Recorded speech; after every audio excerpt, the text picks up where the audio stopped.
Hello बच्चों, आप सभी का एक बार फिर से स्वागत है आपके अपने YouTube चैनल एनआईएस विद राजा भैया पे।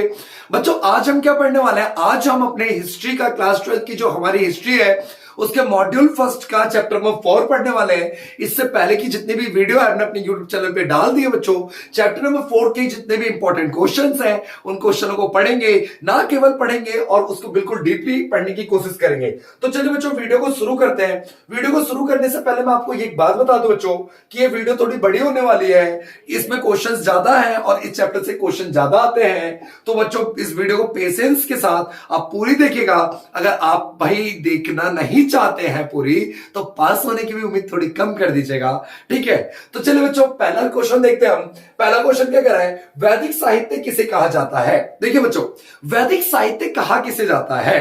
हड़प्पा सभ्यता के बाद हमारे देश के अंदर वैदिक सभ्यता आई थी और वैदिक साहित्य मतलब वैदिक टाइम के बारे में जो किताबें, बुक्स हैं, जैसे वे चारों वेद हो गए, इसके अंदर ब्राह्मणी ग्रंथ हो गए, उपनिषद हो गए, आणक्य ग्रंथ हो गए, ये सभी हमारे वैदिक साहित्य में आते हैं। वैदिक टाइम के बताने वाली किताबें, वैदिक टाइम की जो भी कहानियां, किस्से, जो भी स्टोरी है वो बताने वाली किताबें जो होती है उन्हीं को हम बोलते हैं बच्चों वैदिक साहित्य बोलते हैं। क्या बोलते हैं बच्चों? वैदिक साहित्य। इसमें क्या आते हैं? चारों वेद आते हैं, ब्राह्मण ग्रंथ आते हैं, उपनिषद आते हैं, आणक्य आते हैं। ये सारे वैदिक जो हमें वैदिक युग के भारत के संपूर्ण इतिहास के बारे में बताता है। क्वेश्चन नंबर 2 कह रहा है बच्चों, वैदिक ग्रंथों में से कौन कौन से ग्रंथ मंत्रों की श्रेणी में रखा गया है और उनका उल्लेख करें। तो देखो, वैदिक ग्रंथों में से कौन से ग्रंथ ऐसे जिनमें मंत्र होते थे? तो वेदों में होते थे मंत्र। किसमें होते थे बच्चों? वेदों में होते थे। और वेदों की संख्या कितनी होती थी? मैंने बताया था आपको 4। सबसे पुराना वेद कौन सा है? ऋग्वेद है, फिर सामवेद है, फिर यजुर्वेद है, फिर अथर्ववेद। ये 4 वेद आते हैं हमारे, ठीक है, जिनमें क्या है? मंत्रों है। क्वेश्चन नंबर 3 क्या कह रहा है बच्चों?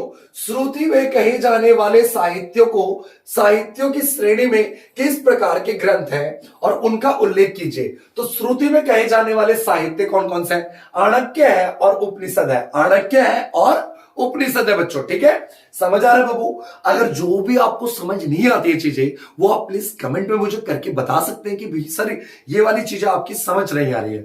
कई बच्चे कुछ बोलना नहीं है, भाई समझ नहीं आ रही चीजें, आपको दिक्कत लगती है तो आप बताइए तो सही, ये चीजें दिक्कत लगती है।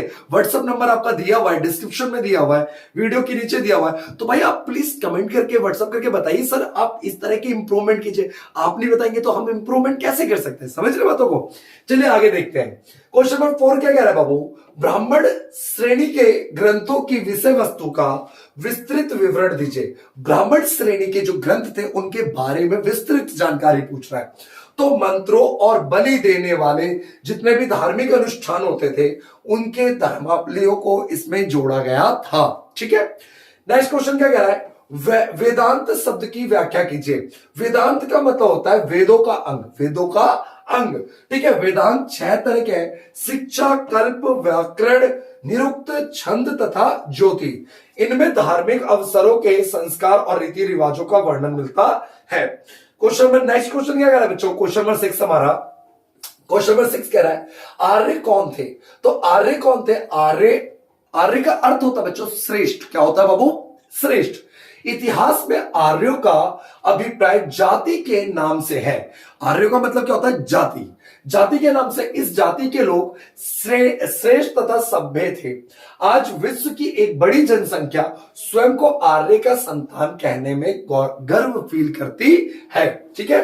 क्वेश्चन नंबर हमारा 7 कहता है किस क्षेत्र का आर्यों का मूल निवास स्थान स्वीकार किया जाता है? किस इलाके को आर्यों का मूल निवास स्थान माना जाता है? तो आर्यों का मूल निवास स्थान जो ज्यादातर लोगों का ये कहना है कि देखो, आर्यों का मूल निवास स्थान पहले तो भाई संभव नहीं है, बहुत कठिन है बताना, पर इनका जो मूल निवास स्थान माना जाता है मध्य एशिया माना जाता है बच्चों। क्या माना जाता है बच्चों?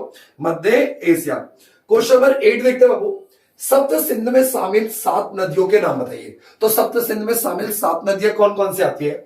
हमारी सिंधु आती है, चिनाब नदी आती है, झेलम, रावी, व्यास, सतलुज, सरस्वती नदी आती है। देखिए सप्त सिंध में 7 नदियां कौन कौन सी है?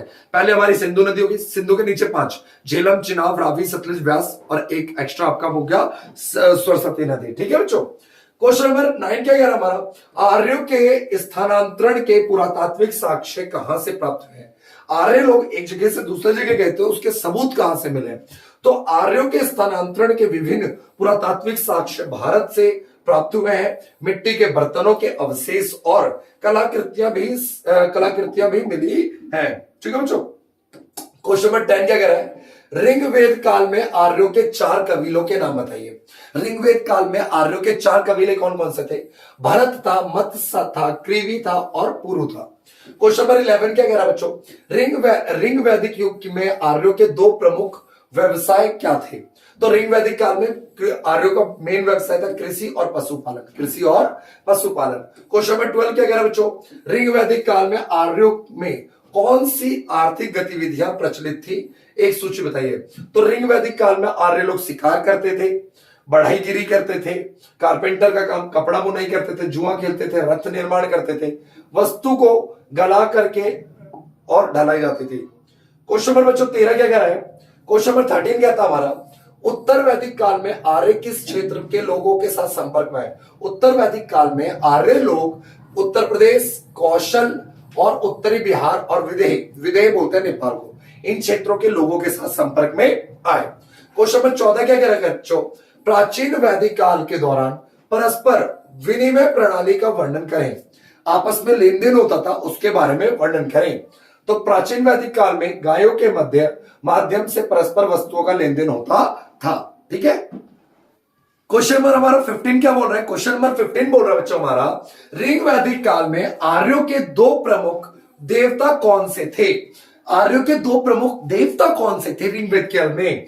तो एक तो वरुण देव थे और एक इंद्रदेव थे, ये 2 प्रमुख देव थे। क्वेश्चन नंबर 16 क्या कह रहा है बच्चों, ऋग वैदिक काल में राजा की सहायता 2 महत्वपूर्ण संस्थाओं के नाम बताओ। राजा की हेल्प करने के लिए 2 महत्वपूर्ण संस्थाएं कौन सी थी। ऋग वैदिक काल में राजाओं की मदद करने के लिए 2 संस्था थी, सभा और समिति। क्या थी बच्चों, सभा और समिति। क्वेश्चन नंबर 17 क्या कह रहा है, उत्तर वैदिक काल के दौरान कौन सी 2 प्रमुख आर्थिक क्रियाकलाप थे। तो आर्थिक क्रियाकलाप प्रमुख कौन कौन से, पशुपालन, कृषि, उद्योग, व्यापार, विभिन्न प्रकार के शिल्प कार्य करना। क्वेश्चन नंबर 18 कहता है बच्चों, उत्तर वैदिक काल के 3 महत्वपूर्ण यज्ञों के नाम बताइए। उत्तर वैदिक काल में 3 जो इंपॉर्टेंट यज्ञ थे, एक था हमारा राष्ट्रीय यज्ञ, एक था हमारा वाजपेयी यज्ञ, एक है हमारा अश्वमेध यज्ञ। ये कुछ हमारे इंपॉर्टेंट और महत्वपूर्ण यज्ञ थे। ठीक है बच्चों। नेक्स्ट क्वेश्चन कहता है, क्वेश्चन नंबर 19 क्या कह रहा है, तिल को धार्मिक अनुष्ठान में अत्यधिक महत्वपूर्ण क्यों समझा जाता था। तिल एक धार्मिक रूप से इतना इंपॉर्टेंट क्यों था। तो तिल इंपॉर्टेंट होने का पहला कारण क्या है, क्योंकि ये पहली वनस्पतिक तेल थी जिसे बड़े पैमाने पे प्रयोग किया जाता था। ये पहला वनस्पतिक तेल था जिसे बड़े लेवल पे क्या करा जाता था, प्रयोग में लाया जाता था। क्वेश्चन नंबर 20 कह रहा है, उत्तर वैदिक काल में लोहे के बने उपकरणों के प्रयोग से कृषि में क्या सहायता मिली। ठीक है, लोहे के उपकरणों से कृषि में क्या सहायता मिली। तो कृषि देखिए, लकड़ी के हल होते थे और हलों में लोहे के फाल लगा दिए गए, जिससे कृषि के उपज को बढ़ाने में क्या मिली बच्चों, सहायता मिली। क्वेश्चन नंबर 21 कह रहा है, चित्रित, अच्छा ये वेरी इंपॉर्टेंट क्वेश्चन है, चित्रित सुरमई बर्तन का प्रयोग करने वाले स्थानों के आकार बढ़ने के पीछे क्या कारण थे। भाई कृषि पर आधारित अर्थव्यवस्था का क्या हो रहा था, विस्तार और जनसंख्या में लगातार वृद्धि हो रही थी। इस कारण से लोगों ने चित्रित भाई बर्तनों का इस्तेमाल करना शुरू कर दिया। नेक्स्ट क्वेश्चन, क्वेश्चन नंबर 22 क्या कह रहा है, ऋग वैदिक काल में राजा की स्थिति का संक्षेप में वर्णन कीजिए। राजा की स्थिति क्या थी ऋग वैदिक काल में। तो राजा की स्थिति कुछ ज्यादा खास नहीं थी। राजा के पास इतनी ज्यादा शक्ति नहीं थी ऋग वैदिक काल में। राजा केवल सलाह देने का काम करता था। कबीले संगठनों में होते थे, ठीक है, और जो राजा का जो पद होता था यह आनुवंशिक वंशानुगत होता था। ठीक है, राजा के पास असीमित शक्तियां नहीं थी कि भाई अनलिमिटेड पावर, ऐसा नहीं था। क्वेश्चन नंबर 23 क्या कह रहा है बच्चों, क्या प्रारंभिक वैदिक काल में समाज समतावादी प्रवृत्ति का था। अपने उत्तर को कारण सहित प्रमाणित कीजिए। ठीक है, मेन ये क्या प्रारंभिक वैदिक काल में समतावादी समाज था, सब इक्वल थे समझ में। हाँ, प्रारंभिक वैदिक काल में, रिंग वैदिक काल में समाज में सभी लोग बराबर थे, कोई जाति विभाजन नहीं था, व्यवसाय जन्म के आधार पे नहीं था, कोई भी व्यवसाय वर्जित नहीं था, सब तरह के काम कर सकते थे, जातिवादी वाला सिस्टम होता नहीं था। आखिरी कुछ क्वेश्चन रह गए बच्चों। क्वेश्चन नंबर 24 कह रहा हमारा, प्रारंभिक वैदिक काल में असमानताएं किस प्रकार आई। तो प्रारंभिक वैदिक काल में जो असमानताएं आई, मुखियाओं और पुजारियों के हाथों युद्ध में प्राप्त माल का ज्यादा भाग हाथ लगना। ठीक है, जब भाई युद्ध में जब माल आएगा तो भाई इससे क्या होगा, लोग अमीर और गरीब होने लगेंगे, लोगों में क्या आएगी, असमानताएं आएगी। क्वेश्चन नंबर 25 कह रहा है, रिंग वैदिक काल तथा उत्तर वैदिक काल में वर्ण व्यवस्था का अंतर बताइए। तो देखिए, रिंग वैदिक काल में वर्ण व्यवस्था ज्यादा कठोर नहीं थी, उत्तर वैदिक काल में वर्ण व्यवस्था बहुत क्या हो गई थी, कठोर। रिंग वैदिक काल में जन्म के आधार पे कोई जाति वर्ण नहीं था, पर उत्तर वैदिक काल में जन्म के आधार पे हो गया। क्वेश्चन नंबर 26 कह रहा है बच्चों, आर्यों के 6 दर्शन कौन कौन से हैं। पहला व्यास का उत्तर मीमांस, दूसरा कपिल का संख्या दर्शन, तीसरा पतंजलि की योग शास्त्र, और चौथा भाई आपका गौतम का न्याय शास्त्र। तो मैं उम्मीद करता हूं आपको चैप्टर नंबर 4 की वीडियो समझ आई होगी। चैप्टर नंबर 4 भी हमारा कंप्लीट हो गया है, आगे की वीडियो भी हमारे यूट्यूब चैनल पे आ जाएगी बच्चों। जिन बच्चों ने आगे की वीडियोस नहीं देखी हैं, वो बच्चे भी हमारे आगे की वीडियोस देख लेंगे हमारे चैनल पे जाकर के, और जो भी दिक्कत लगती है आप वीडियो में कमेंट करके हमें बता सकते हैं। Thank you for watching our YouTube channel. Bye bye.